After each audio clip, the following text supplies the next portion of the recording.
사실은 저기 앉아서요. 조금 전에 네. 작은 음악회가 아니라 큰 음악회인데 네. 계속 좀 더 했으면 좋겠다 그 생각을 했습니다.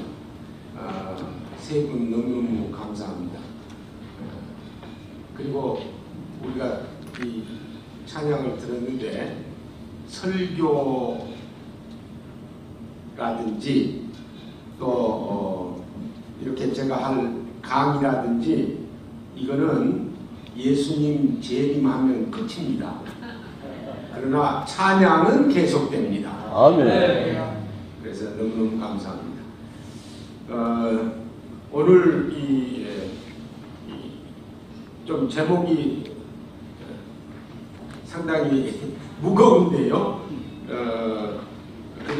그동안에 이제 제 생각했던 것들 또 제가 배워왔던 것들을 조금 정리를 했습니다. 그래서 어떤 부분은 제가 설명을 할 것이고요. 또 어떤 부분은 내용을 읽는 것이 좋다고 생각을 하면 그 부분은 그냥 읽도록 하고 그렇게 해서 진행을 하려고 합니다. 우선 종교개혁이 1517년 10월 31일자로 이제 그 날짜를 잡으니까 금년 2023년이 그 말씀처럼 506주년이 되는 그런 해가 금년입니다. 그런데 그 종교개혁이 시작이 되게 된 것은 바로 1517년에 마르틴 루터가 95개 쪽 그 질문들을 비텐베르그 이 교회 문에 붙여가지고 그게 이제 촉발이 돼서 시작이 되었습니다. 결국은 전체적으로 요약을 하자면요, 이제 루터가 1517년이니까 그 이전 약 한 1000년 동안 로마 캐톨릭 교회가 전 세계를 참 운영하고 있다고 할 정도로 그렇게 이제 세력이 컸고 교황의 세력이 컸는데, 그래서 이제 요약해서 이 얘기를 하자면 그 캐톨릭의 중심되는 그런 교훈이 신비주의고 그리고 율법주의입니다. 뭘 하면 이루어진다라는, 돈을 내면 이 죄가 없어진다, 뭐 이런 식의 율법주의가 이제 팽배했기 때문에 그 1000년의 세월을 등에 업고 루터가 방향 전환을 한 것입니다. 그래서 이제 종교 개혁이 결국은 성경을 다시 찾은 그런 종교 개혁이었고, 그리고 바울 사도의 그 교훈을 다시 찾는 그런 이 개혁이 바로 종교 개혁이다, 이렇게 생각을 할 수가 있습니다. 그래서요, 그 종교 개혁 시대에 가장 중요한 게 뭐냐면 이 하나님의 말씀, 성경을 이제 다시 찾고 성경에 대한 다른 관점을 갖게 되는 그런 이 계기가 되었는데요. 근데 우리가 역사를 좀 연구를 해보면요, 참 재미있는 하나님의 섭리가 나타납니다. 우리가 종교 개혁하면 마르틴 루터 혹은 루서, 원래 루서 하는 게 이제 영어 발음인데요. 루터하고 존 칼빈, 이 두 사람은 금방 우리 머릿속에 떠오르거든요. 그런데요, 이 루터가 태어난 게 1483년이고 하나님이 불러가신 해가 1546년이거든요. 근데 칼빈은요, 1509년에 태어나서 1564년에 하나님이 불러가셨습니다. 그러니까 루터가 칼빈보다 26년 먼저 태어나고 18년 먼저 하나님의 부르심을 받았거든요. 제가 왜 이 얘기를 하느냐 하면요, 만약 칼빈이 먼저 태어나고 루터가 뒤에 태어났더라면 종교개혁은 아마 힘들었을 겁니다. 왜냐하면 그 성격상요, 루터는 아주 대쉬하는, 부딪히는 그런 성격의 소유자고, 칼빈은 잘 정리하는 그런 세미한 부분을 잘 정리하는 성격의 소유자였습니다. 그런데 칼빈이요, 먼저 태어났더라면 그 1000년 동안 흘러내려온 그 카톨릭의 역사를 등에 업고 방향선회를 할 수 있었을까? 라는 생각을 해봅니다. 또 그렇게 생각할 수밖에 없는 게, 이 스위스에서 파렐이 칼빈 보고 너 당신 이 스위스에 와서 같이 종교 개혁을 하자, 개혁 운동을 하자. 그랬더니 칼빈이 노노노노노 그랬어요. 나는 그런 일 못한다고. 그런데 파렐이 그냥 저주를 했어요. 그러니까 그 하나님의 말씀의 저주에 대해서는 심각하게 생각하니까 그 생각 때문에 참여를 해서 결국은 칼빈이 스위스를 거점으로 해서 이제 개혁운동을 했던 그 기억을 돌이켜보면요, 칼빈이 먼저 태어났더라면 아마 루터와 같은 일은 못했을 것이다. 그런 생각을 해봅니다. 그래서 결국은 이제 루터는 추진력이 강했고, 그리고 칼빈은 정지 작업을 잘했다 하는 사실입니다. 결국은 이 결과로 그 캐톨릭 교회의 전횡, 그리고 교황의 권위, 여기에서부터 성경의 권위로 방향 전환을 하게 된 것이 결국은 이 종교 개혁이 이룬 성취다, 이렇게 생각을 할 수 있습니다.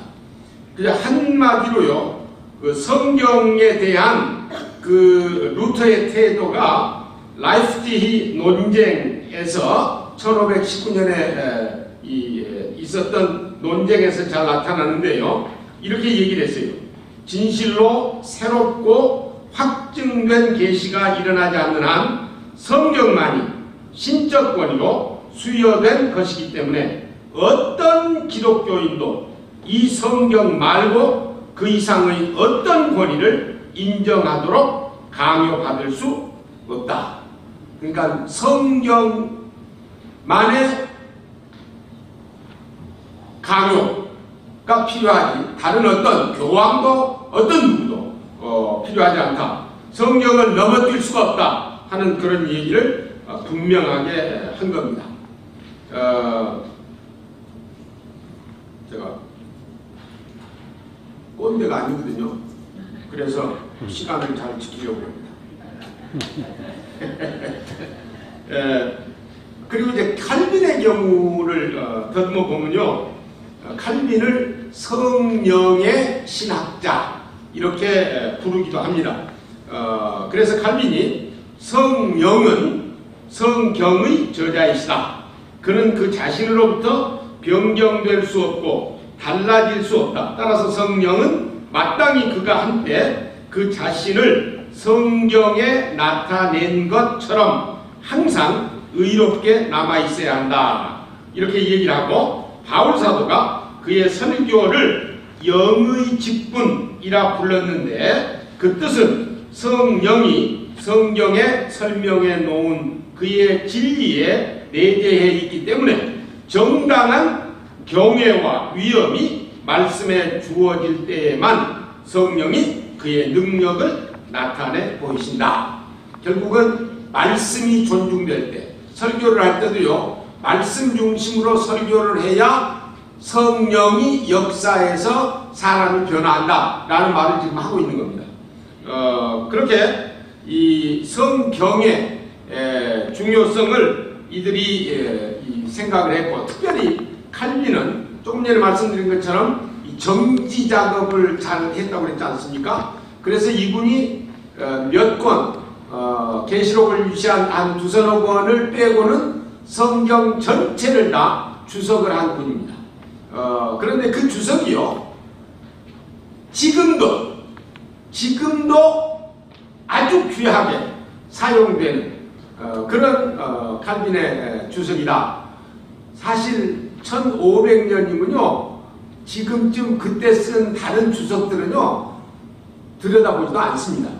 그러나 칼빈의 주석은 그만큼 하나님의 그 말씀의 뜻을 잘 풀어주었기 때문에 지금도 유용하게 사용되고 있다 하는 말씀을 드립니다.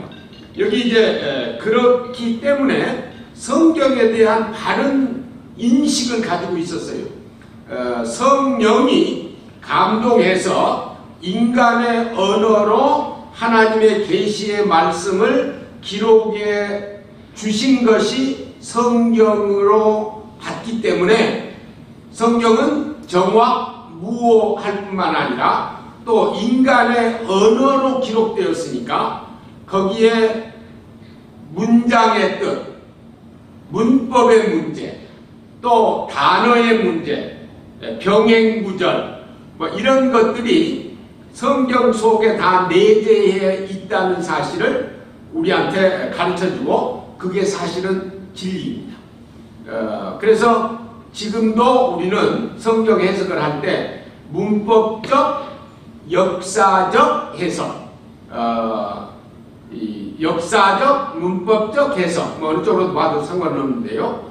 그 해석의 원리를 따라서 성경을 해석하고 또 하나님의 뜻을 찾는 일을 하게 됩니다. 이 칼빈을 아주 비판했고, 우리도 그의 입장을 받을 수 없는 이 소위 알미니안주의를 시작한 알미누스까지도 칼빈의 주석을 이렇게 높이 평가했어요. 나는 칼빈의 주석을 읽도록 권장한다. 왜냐하면 나는 성경 해석에 있어서 칼빈과 비길 만한 사람이 없다고 확신하기 때문이다. 그리고 그의 주석들은 교부들의 글을 통해 우리에게 전해 내려온 어느 것보다 더 가치가 있기 때문이다. 그만큼 나는 칼빈이 특별한 예언 정신에 있어서는 다른 누구보다도 더 탁월한 위치에 있다고 인정한다. 이렇게 그의 친구 세바스찬 에그베르츠라는 친구에게 보낸 편지에 그렇게 썼습니다. 이렇게 이 성경을 다시 찾은, 그리고 성경이 하나님의 이 구속 역사 진행을 우리에게 언어로 성령의 감동으로 기록되어서 정확무오한 하나님의 계시의 말씀이다라는 사실을 분명하게 우리에게 전해 준 사실을 우리가 기억을 해야 될 줄 믿습니다. 근데 이제 그러면 이제 그렇게 본 이유가 있을 것 아닙니까? 그 이유를 성경에서 또 찾아야 돼요. 성경 해석은 성경 자체가 하는 겁니다. 그래서 성경에서 찾아야 되는데, 우리가 디모데 후서 3장 16절을 보면요, 거기 여러분들이 이제 이 성경을 읽으실 때 이걸 기억을 하셨으면 좋겠어요. 디모데 후서는 바울 사도가 쓴 13개 서신 중에 마지막 서신입니다. 그러니까 바울이 1차 로마 감옥에 갇혔을 때 4개의 옥중서신을 씁니다. 골로새서, 빌레몬서, 에베소서, 빌립보서 4개를 쓰고요. 그 이전에 이제 로마서, 고린도전서, 고린도후서, 갈라디아서 이런 건 다 썼고요. 그리고 풀려납니다. 풀려나서 조금 활동을 하는데 무슨 문제가 있었느냐 하면은 로마의 네로가 불을 질렀어요. 자기가 뭐 시상을 좀 어떻게 하려고 했던 것으로 전해지는데 불을 질러놓고서는 일이 커지니까 이 사실을 기독교인들에게 돌렸어요. 그래서 이제 그 전까지는 그래도 어느 정도 법이 집행이 됐는데 그래서 바울도 풀려날 수 있었는데 이런 사건이 벌어지니까 이제는 기독교가 핍박의 대상이 돼서 이제 기독교인들을 잡아들이기 시작을 했고 그 와중에 바울도 붙들려서 이제 잡혀 들어갔는데 그게 2차인데요. 풀려났을 때 1차에서 풀려났을 때 디모데 전서와 디도서를 기록합니다. 그리고 잡혀 들어가서 감옥에서 2차 감금 감옥에서 순교를 내다보면서 얼마 있으면 내가 죽겠구나, 복음을 위해서 죽겠구나 라는 예상을 하면서 쓴 것이 디모데후서예요. 그래서 디모데후서는 어쩌면 바울의 예언과도 같은 그런 말씀이고, 그리고 재밌는 게요, 가장 마지막에 쓴 디모데후서에 그것도 3장 거의 마지막에, 그리고 16절에 모든 성경은 하나님의 감동으로 된 것으로 라는 말을 기록을 해요. 이 다음에 가서 물어보려고 그러는데요, 아마 하나님이요 그 구절을, 그 말을 바울 사도로 하여금 쓰게 하지 않고는 데려가실 수가 없어서 순교 직전에 쓰게 만들고 데려가신 거 아닌가. 왜냐하면 성경 영감 문제를 다룰 때는 이 구절을 다루지 아니하면 일이 안 됩니다. 그만큼 중요한 구절이거든요. 그런데 거기 모든 성경은 하나님의 감동하심으로 된 것으로, 이것을 조금 더 구체적으로 좀 풀어서 왜 그렇게 중요한지 한번 생각을 하기를 원해요. 거기 이제 사실은 헬라어는 단어가 셋밖에 없어요. 모든하고 성경하고 하나님의 감동으로 된 세 단어예요. 세 단어. 그런데 그 세 단어를 이제 성경 이곳저곳과 연관시켜서 연구를 해보면요, 우선 성경이라는 말을 신약 성경에서 쓸 때, 이 그라페라는 성경이라는 말을 신약 성경에서 쓸 때 일반적으로 정관사가 붙어 있으면요, 뭐 더라든지 이런 정관사, 그라든지 정관사가 붙어 있으면 구약을 가리키는 게 거의 100%입니다. 그런데 몇 군데 정관사 없이 그냥 성경 이렇게만 나오는데 그 중에 하나가 디모데후서 3장 16절이에요. 그러면요, 근데 우리가 이렇게 생각할 수 있잖아요.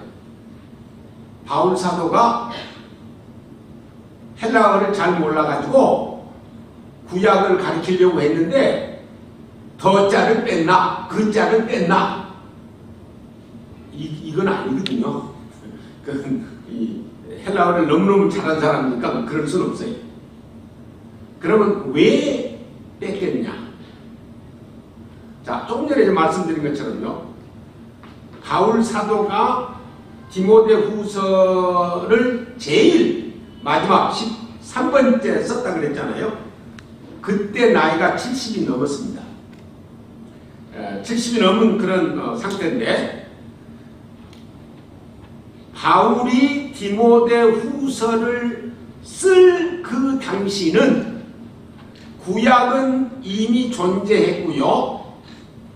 신약 27권 중에 요한복음, 요한일서, 2서, 3서, 계시록 5권, 그건 90년대에 기록됐으니까 5권을 제외하고 다른 모든 신약 성경이 이미 기록된 상태입니다. 그러면요, 무슨 생각을 우리가 할 수 있느냐 하면요, 정관사를 붙여서 헤구라페라고 했으면 구약을 가리키는 게 틀림없는데, 왜 바울이 이 시점에, 왜 성령께서 바울을 통해 기록하게 하시면서 정관사를 빼게 만들었겠느냐? 제가요, 옆에 있는 동료에게 내가 조금 전에 먹기 시작한 그 사과 나에게 좀 가져다 줘. 그러면요, 제 머릿속에 세상에 사과가 수백만 개가 있어도 머릿속에 있는 사과는 그거 하나입니다. 정관사를 붙이면. 그런데 그냥 친구에게 나 사과 하나 줘. 그러면요, 사과라는 과일이면 어느 것이든지 좋아요. 이거는 사과의 질과 연관된 내용이지 어떤 하나를 구체적으로 지정한 거 아닙니다.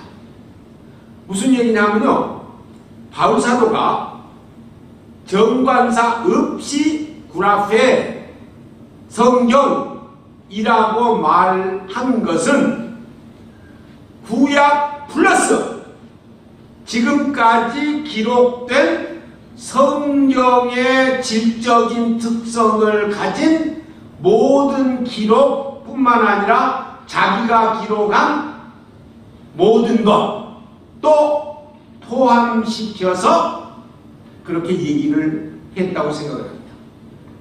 그래서 성경을 그렇게 생각을 하니까 그것과 연관돼서 모든 이라는 말이 결국은 지금 얘기한 것처럼 이미 기록된 것, 또 자기가 기록한 것, 이거 다 포함한 것이다.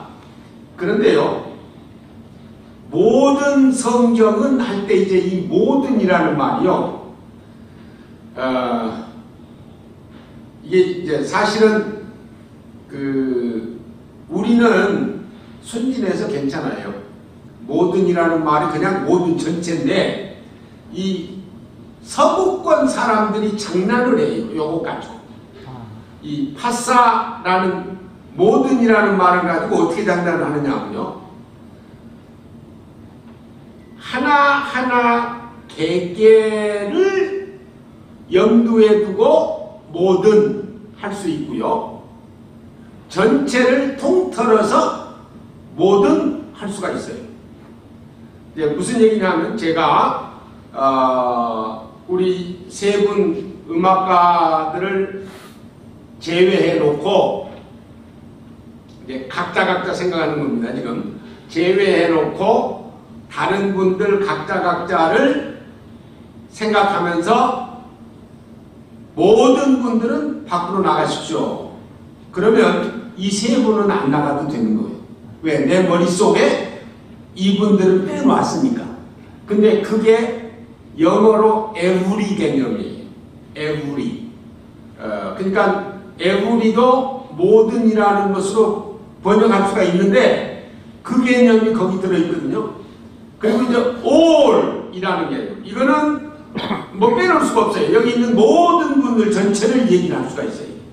그러니까 이제 신학자들이 장난을 어떻게 하느냐면요, 여기 모든 성경은 하나님의 감동으로 된 것으로, 이 말은 every scripture is inspired by the Holy Spirit, 그렇게 받으면서 자기 머릿속에 야고보서 빼고요, 요나서 빼고요, 몇 개 뺀 다음에 every scripture 라고 얘기하는 거예요. 그러니까 영감되지 않은 것을 제외해놓고 자기 생각에 영감된 것만 얘기를 하는 거예요.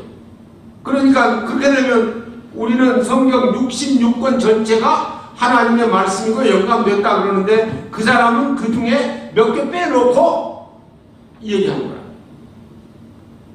여기 디모데후서 3장 16절에 모두는요.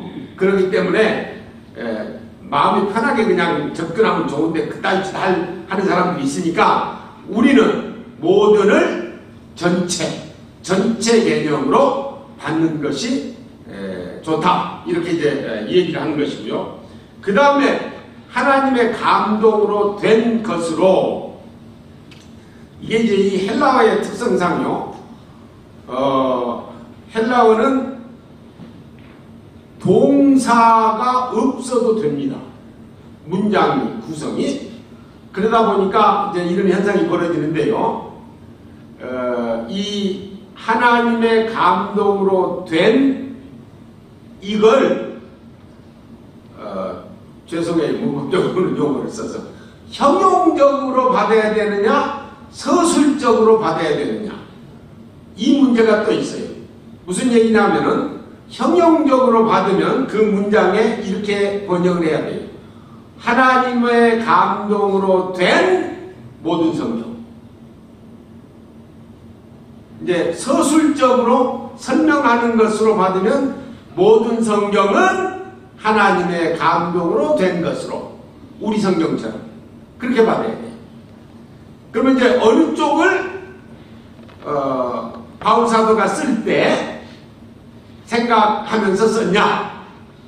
이게 이제 형용적이라기보다는 서술적으로 생각하면서 썼다고 받는 것이 옳습니다. 왜냐하면 그 다음에 그 세오프누스토스라는 영감으로 된 것으로와 동등한 위치에 있는 단어가 있는데 그게 그리고로 연결이 되어 있거든요. 그러니까 앞에 있는 하나님의 감동으로 된 것으로를 형용적으로 사용을 하면 뒤에 것도 형용적으로 사용해야 되는데 그렇게 되면 문장이 엉망이 되어버려요.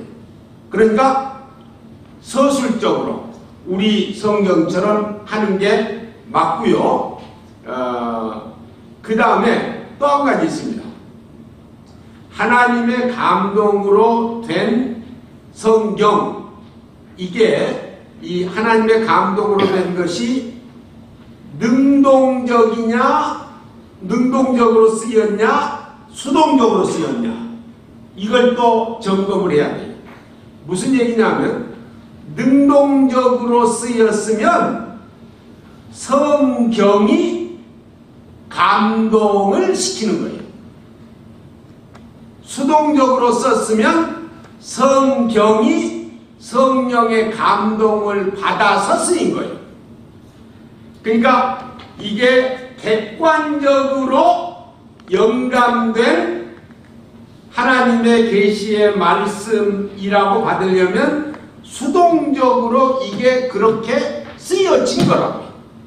근데 능동적으로 받으면 내가 성경 읽을 때 감동받잖아요. 그 일을 여기서 말하고 있다라고 생각하는 거예요.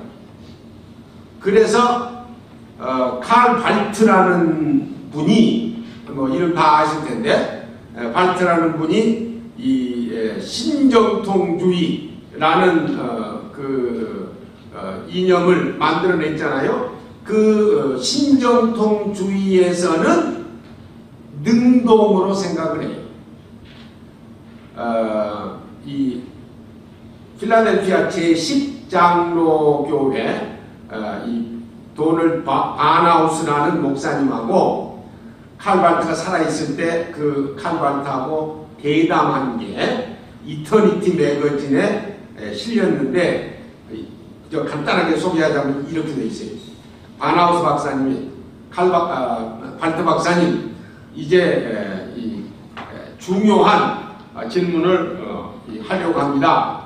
박사님은 성경이 하나님의 말씀입니까?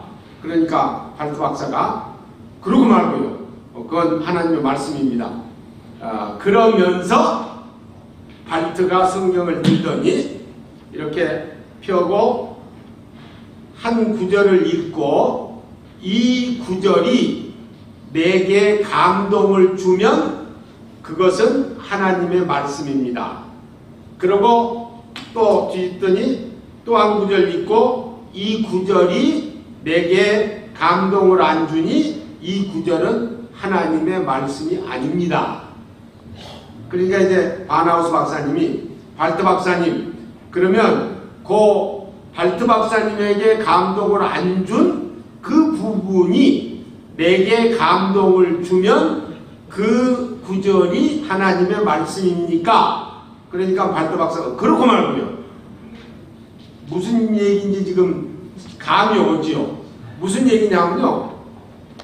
하나님의 말씀이 되고 안 되고는 성경 자체에 있는 게 아니라 내가 결정하는 거예요. 내가 감동받으면 성경이고 하나님의 말씀이고 감동 안 받으면 아니야. 그런 게 이제 능동으로 접근을 할 때 그런 문제가 생긴다 하는 사실입니다.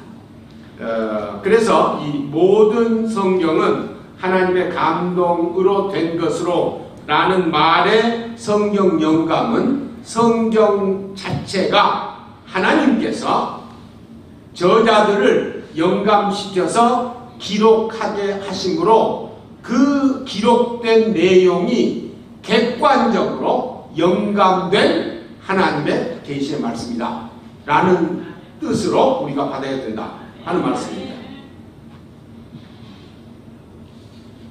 그런 이 성경관을 종교개혁자들이 우리에게 방향을 선회해서 전달을 해주었어요. 그런데요, 한국교회가 받은 그 유산을 보면 하나님이요 한국을 너무너무 많이 사랑하셨어요. 잘 아시듯이 장로교 선교사 언더우드, 감리교 선교사 아펜셀러, 이 사람들이 1885년 4월 5일에 그 제물포항에, 지금 인천항인데요, 제물포항에 도착을 했잖아요. 어느 장로교, 감리교, 어느 교단이 먼저 왔을 것 같아요? 어느 교단이 먼저 한국 땅 밟았을 것 같아요? 네? 장로교시니까 장로교 이기를 바라죠. 근데 장로교가 아니에요. 감리교가 먼저 발을 디뎠어요. 왜냐? 언더우드는 총각이었고 아펜셀러는 결혼을 했거든요. 그러니까 서구의 전통으로 레이디 퍼스트 해가지고 아펜셀러 부인이 먼저 한국 땅을 밟았습니다. 그러니까 감리교가 먼저 온 겁니다. 너무 교만하지 마세요. 어쨌든 이 아펜셀러하고 언더우드 이 두 분이요, 태어난 연대를 보면요,